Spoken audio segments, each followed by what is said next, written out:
Hi there, it's Mario here, and in this video you're going to learn the #1 key predictor of successful weight loss. If you master this one critical skill, you're going to have almost an effortless time when it comes to losing weight as well as keeping that weight off. If you look at statistics, we know what we're dealing with here. 2 out of 3 people in the United States are overweight. 1 out of 3 is dealing with obesity.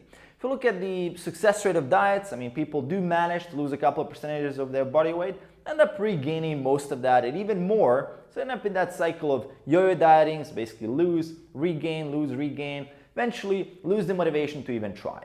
Why do diets fail? That's the first thing I want to look at. Why do most diets fail, especially in the long run when it comes to keeping the weight off? Well, it's quite simple actually. People just can't stick to it. People cannot stick to eating less food because people get too hungry. We just get too hungry. It's a fact that over time, the leaner you get, the more you deprive yourself, you just get too hungry. And looking at the research, hunger was actually one of the key predictors of successful weight loss. Not feeling hungry. And now you might be thinking, well, I can just control myself. I can willpower my way through hunger and I can just control that hunger and I'm going to be losing weight. And of course, many have tried, as we can see through the statistics, and they do manage to control themselves for a couple of months, but as you continue dieting, the more weight you lose, the more hungry you get, as well as the more depleted you get, and now that self-control, that muscle, that little muscle that you have to control yourself and to make rational decisions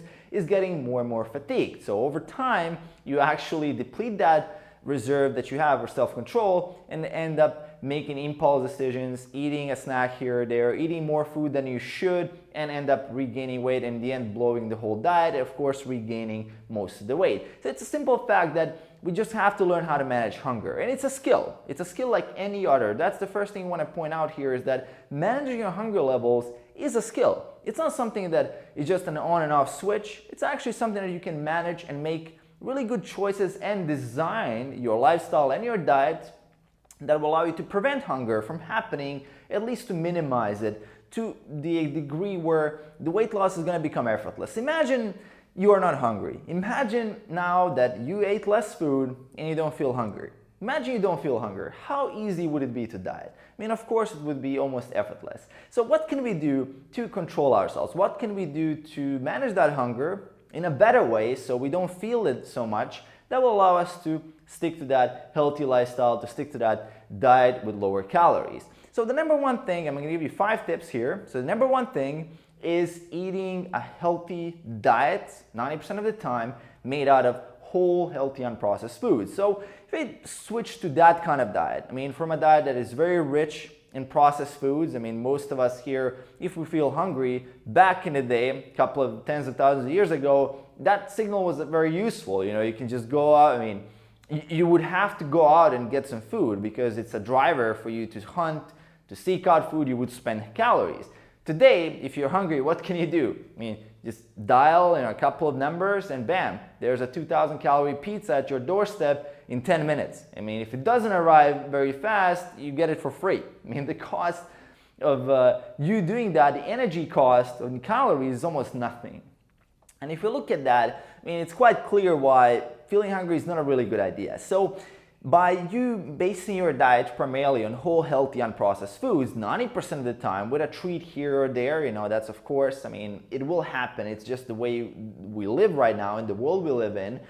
You will make sure that you minimize hunger because those low-calorie, healthy foods are actually quite filling. If you base your diet mainly on fruits and vegetables and high-quality protein, you will find that you're less hungry, as well as that you can eat a ton of food without having to basically eat a lot of calories, which is a huge problem with a high calorie density diet where you don't get to eat a lot of food, but you eat a ton of calories and they're not as filling, as well as they drive overeating, which is through different manipulation of your food reward systems and also getting that dopamine hit, as well as some addictive behaviors that basically result in you overeating again and again and not having control over your appetite. So that's the first thing. You want to base your diet on whole, healthy, unprocessed foods 90% of the time. And there's good news, right? Your brain actually, if we look at the research, gets rewired to prefer those low-calorie, healthy foods over time. So if you feel like you're gonna have to endure these cravings for the rest of your life, that's not the case. Your brain is actually rewiring all the time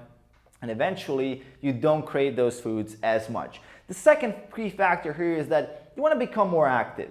How can you be less hungry? Well, you get to eat more food. How you get to eat more food? Well, if you expand energy through an active lifestyle, and I don't mean just exercise here. Exercise is great. High intensity training definitely helps with hunger, and it does have some hunger suppressing elements to it, but the key is really staying active. And there's some research meaning that if you are inactive, that you get less of that fullness effect from a meal, as well as you become more hungry, which is kind of counterintuitive, right? If you sit down, you would expect, I'm spending less energy, I should be less hungry, but it's actually the exact opposite. So it's very, very important to be active, to be an active person, to track your steps, buy a Fitbit, do some kind of app on your phone that will track your steps, stand up more, take the escalator, park your car a little bit further from the office so you have to walk 5-10 minutes. Do things that will proactively make you spend calories, make you become more active. Use your body, move around. That's gonna go a very, very long way, allow you to lose weight faster, as well as allow you to eat more food, which again makes you less hungry. The third very, very important factor here is that we have to address, and that is sleep.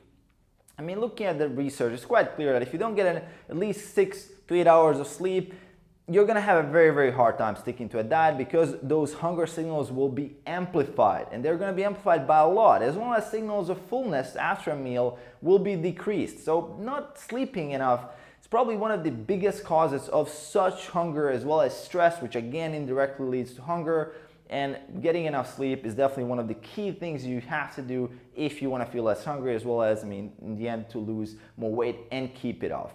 Additionally, if we look at further down the line, eating about 3 to 4 meals without any snacks seems to be very, very helpful when it comes to controlling portions, as well as feeling less hungry. And this depends actually on your personality. Some people find that they can do a lot of snacks, and they feel like they need the snacks, and they're going to feel less hungry if they have a lot more meals. For most people out there, from my anecdotal experience, from just looking at my clients, really operate the best on about 3 to 4 meals with no snacks. That kind of just gets that addictive behavior of snacking out of the way, so you get more filling meals and you feel less hungry in the end.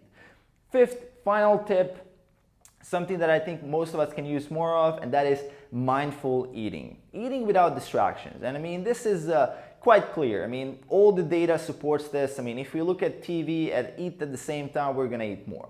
And as well as we're not gonna be even aware of how much we ate, and we're gonna feel more hungry faster. That's quite interesting. Most of us now, when we eat food, we're either looking at our phones, or we're looking at our laptops, or we're trying to do something. We try to multitask. We don't really pay attention too much to our food, and that is again making us more hungry, making us feel less fuller, and robbing us of the chance of successful weight loss, because this habit is a really, really nasty one to get rid of. And I know from personal experience, when I try to do this, I always end up having to remind myself to be more mindful of the food that I'm eating, as well as to pay attention to hunger signals. Because once you are not hungry anymore, it's probably a good idea to stop eating, right? Why would you have to finish all the food if you're not hungry anymore? And that's just simple facts. We not think about. We're just like, okay, I'm just gonna finish it, and I'm gonna check more of my Facebook. And then so you see something on Facebook that makes you more stressed, then you eat even faster, and then you just go through the meal very, very fast. You don't even remember what you had, and it just drives more of that hunger, and you get hungry faster. And what happens in the end? You have to eat more, bam, you eat more calories, you don't lose any weight. So those are the 5 tips. I'm going to leave these tips in the description below, and all the research that will back these tips up. And of course, this is all based on science. Make sure to follow at least one out of those 5 and try to implement that in your lifestyle, and then move on to implement the second one. Don't try to do them all at once. It's quite difficult. These are not small changes. These are big life changes. But if you try one by one, try with something simple, maybe get about 30 minutes of extra sleep, or just try to base one meal out of the day on whole, healthy, unprocessed foods and simple foods. Don't make it too complicated. Something that is very, very simple and healthy. Try with that, and then move it forward, make it a little bit more complicated, maybe add a little bit more protein to your diet. And these things will go a long way when it comes to successful weight loss. And again, as I said, managing the skill of hunger, basically knowing how to manage yourself through hunger and how to reduce that, is the key predictor of success when it comes to weight loss. Hope this video was helpful for you. Let me know in the comments below what do you think, as well as if you have any questions, make sure to leave them in the comments below. Aside from that, make sure to hit that subscribe button below the video, and I'll see you in the next one. Peace.